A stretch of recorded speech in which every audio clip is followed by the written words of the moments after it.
Bohannon Orr. And Liza Prosperova. And we're at the end of our first week of Kung Fu Camp here at Golden Dragon, and I'm going to give them a lecture on something I've prepared about rights and responsibilities in Kung Fu.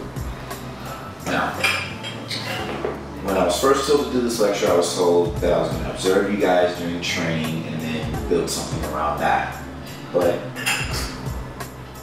there was something recently that happened in the news that I feel needs to be addressed as well.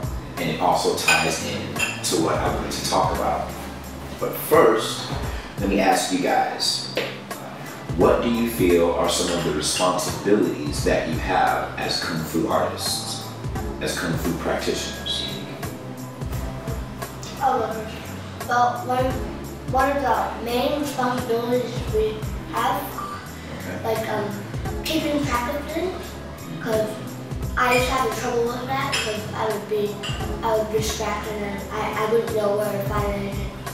Absolutely. I know where to keep track of stuff. And Kung Fu gives us focus to help us keep track of things, because if you're remembering forms and techniques, it's going to be a lot easier to remember where to stop. I agree with you. Okay.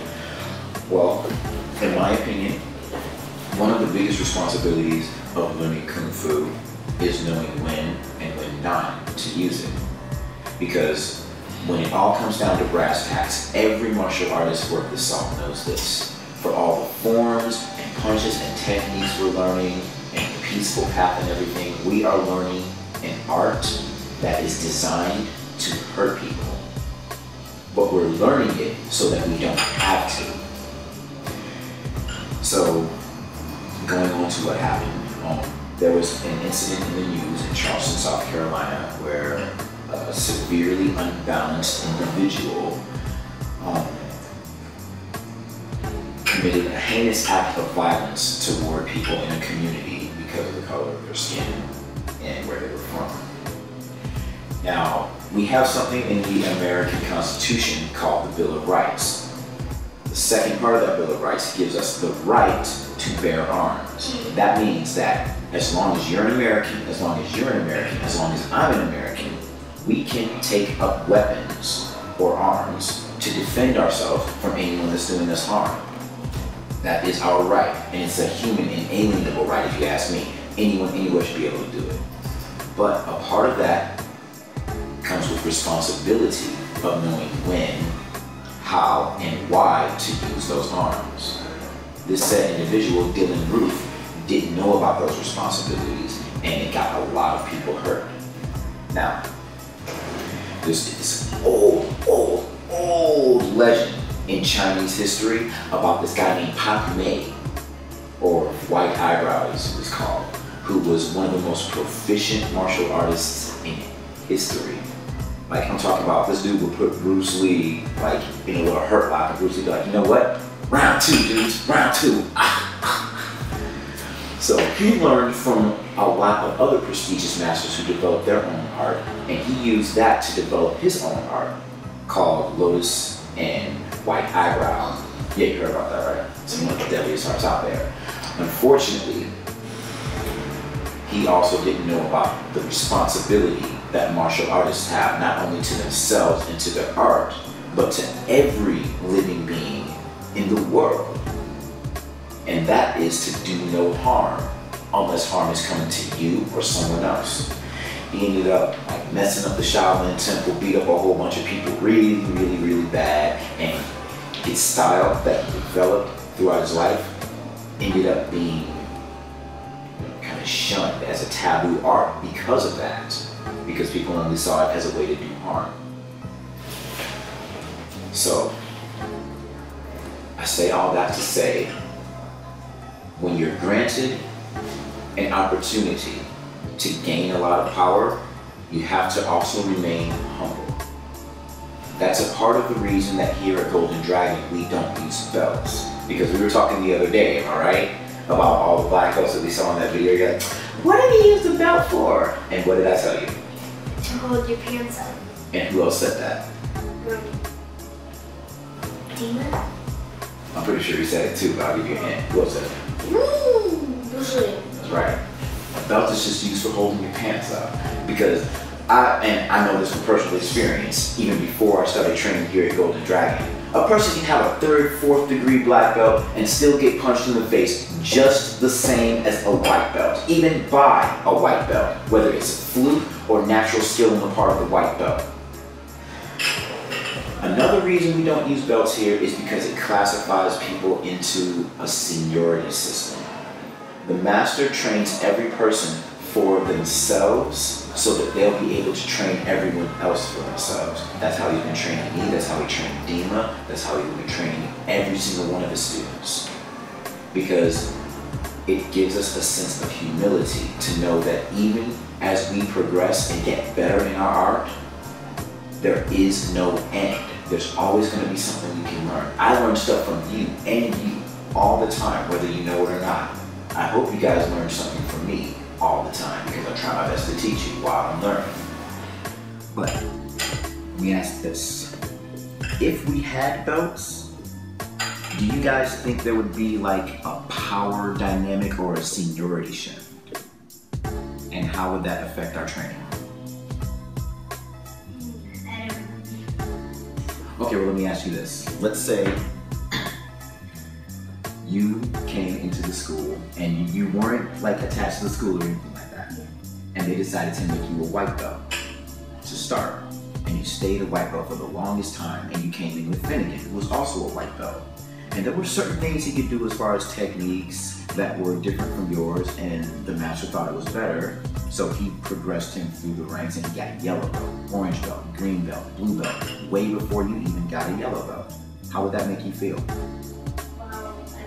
Sad and angry and jealous, like in a competition. And how do you think that would affect your training? Would you be able to stay focused? Yeah. Would you be able to learn from him and teach him as well? Yeah. If you were jealous of him all the time, really? Yeah. I mean, because if I'm jealous of him, I'm like, I'm gonna your shoes, fool, and go over here. You know, instead of saying, hey, those are nice shoes, but you know what? I got these shoes and they can make me jump higher.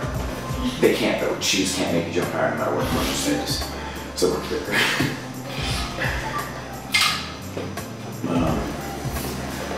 Let's see. Also, and this actually goes into the original thing I was going to say. I feel that Kung Fu could change the world, and this situation in Charleston, South Carolina, proof evidence of it. Because if our right to bear arms were about swords and bats instead of guns, how do you guys think the world would be different? Well, first thing with the swords and the bat, it's still pretty bad if you try to hurt someone with it, but it's not as bad as guns, because guns, just one shot could kill someone in a certain place. I agree. Absolutely. I mean, because it takes like volition to say, hey, I'm going to kill you with this sword. And it's going to take a pretty long time. Yeah. And the person has, you know, active ability to defend themselves. Back in, I think, what was it, the 1940s or 50s, ages ago, decades ago, back in China, police officers were not allowed to carry guns. All they had were batons, but every single police officer was trained in Kung Fu. So that they didn't have to worry about if they got muscled up by some thugs or hooligans with knives or guns or whatnot. If it came to a situation where the criminals had guns, they pulled out appropriate response. But the police officers, the ones who were assigned to protect and serve us, were not given lethal weapons. Because when it all comes down to it, in principle, if you're there to protect and serve people, why do you need weapons that are going to kill them, right? So, let's say police officers in America weren't allowed to have guns, and we still have the right to bear arms. That would be sort of a bad thing for the police, yes? Yes. But do you think that would possibly put a little more responsibility on the people in the community to, you know, maybe keep things like that in check? I guess we should take the right of arms away, you know? Well, then you have to consider this. If we take our right to bear arms away, that means that the government officials who still have the ability to have arms and the necessity for arms will be able to control us more easily. Oh, yeah. So yeah, it's about checks and balances. It's like I said, rights and responsibilities. For instance,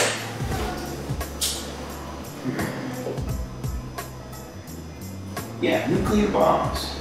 We all know what a nuke is, right? And we know what a nuke can do. Robert Oppenheimer. Oppenheimer, exactly. Yeah, so we all know what nukes can do. When's the last time a country actually got nuked? Like another country said, hey, you know what? I'm mad at you, Bolivia. Here's a nuke in your mouth for you. Well, doesn't happen a lot. World War II, Tokyo and Nagasaki? Hiroshima and Nagasaki, absolutely. And those were catastrophic events that taught us how bad it is when people have expansive amounts of power and don't use that power responsibly. You know, I mean, granted, that was to stop a big global campaign that could have turned a lot worse, but a lot of innocent people had to suffer because of it. And a lot of innocent people continue to suffer because of it, which is not good. So if you guys could use Kung Fu to make the world a better place, how would you do it? To defend other people or defend yourself. Not just randomly, like if you want to fight somebody, just to just for responsibility, just to protect yourself. Well, I will use it to, like I said, but actually to protect and serve. So like, and there's a place in LA that I don't know what it's called, but they have many games.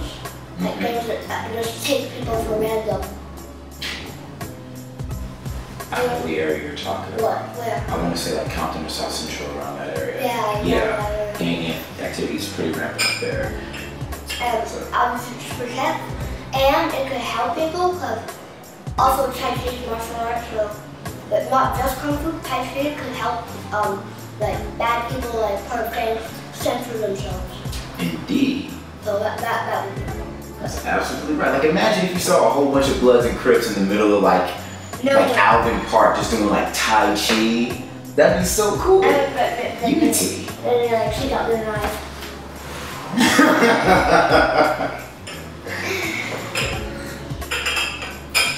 All right. So I guess in summation, remember, training here at Golden Dragon is going to give you guys a lot of power.